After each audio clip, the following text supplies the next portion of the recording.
Henry Cejudo knows his worth. If the UFC is not paying him enough, like dip. Fighting is a dangerous sport. You get hit the wrong way, years of your life are shaved off.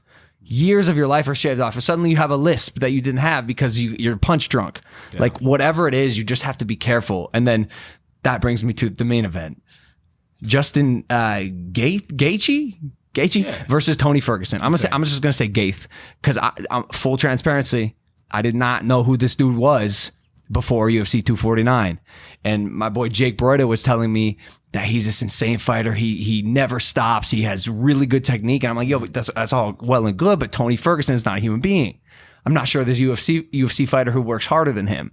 And this fight started happening, and I can say it was one of the greatest UFC performances I've ever seen in my life. From both sides. I mean, Tony kind of shut down as he was getting obliterated in the face over and over again. How can you not? He stood up to it. He took it. He's the dude is tough as nails. Yeah. Like you see the videos of Tony Ferguson like elbowing metal to like strengthen his elbows and get his bones breaking down and repairing themselves. So his forearms are literally just like weaponized steel. I started studying and watching this Justin dude, and he got my attention. Fighting is a fascinating world where you can have no idea who a fighter is, and then one fight skyrockets them all the way to the top. And I think that might have been this fight for Justin Gaethje. Oh, yeah. He went in there, verbatim, he said he went in there ready to die. And that's why he performs as well as he does. He really means that. Mm-hmm. When I went to fight KSI, I was not ready to die. Nah. Nope. I got life to live. Yeah. Like he goes in there willing to risk it all, sacrifice everything to get that W. And it's so evident in the way he fights. It was one of the most strategic, specific, smart fights I've ever seen. Technical, man. Bro, he had so many opportunities to jump on a hurt Tony Ferguson, a hurt champ. And he didn't, because he knew if he stayed grounded, strategic, and solid, he wouldn't get caught with a crazy punch from TF. So that fight was all striking, man, not on the ground at all. No, and those are two guys who you do not want to go hand-to-hand combat with. And afterwards, I liked that they gave him the belt, and he threw it away.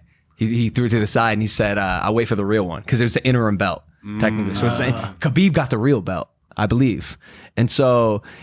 I was like, okay, so this dude is a great fighter. Now he's moving with class, and then he goes to dap up Tony Ferguson, and Tony Ferguson like pushed him a little bit, and then Justin goes, "Hey, being an asshole is gonna get you nowhere, man." Yeah. And it's just like, I really, really like a 360-degree fighter, and it looks like he is that guy. As far as him and Khabib, that's gonna be it. That's gonna be a battle. That is gonna be a war, but.